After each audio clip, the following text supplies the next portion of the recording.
क्या अपनी बात रखना गुनाह है? जंतर मंतर पर छात्रों के साथ जो हुआ उसने पूरे देश में बहस छेड़ दी है। दोस्तों, दिल्ली के जंतर मंतर पर अपनी मांगों को लेकर प्रदर्शन कर रहे कई छात्रों और युवाओं की पुलिस के साथ झड़प की खबरें सामने आई हैं। सोशल मीडिया पर वायरल वीडियो में कुछ जगहों पर पुलिस द्वारा छात्रों को पीटने, हटाने और बल प्रयोग लगाए जा रहे हैं। वहीं पुलिस का कहना है कि कानून व्यवस्था बनाए रखने के लिए कार्रवाई की गई है। लेकिन एक सवाल हर किसी के मन में है, क्या अपनी बात रखने आए छात्र अपराधी हैं? क्या उनकी मांगों को सुनने के बजाय बल का प्रयोग ही समाधान है?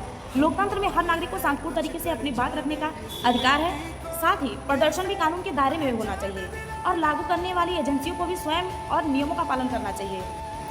आपकी क्या राय है? छात्रों की बात पहले सुनी जानी चाहिए या सख्ती सही है? अपनी राय कमेंट में जरूर बताइए। Thank you.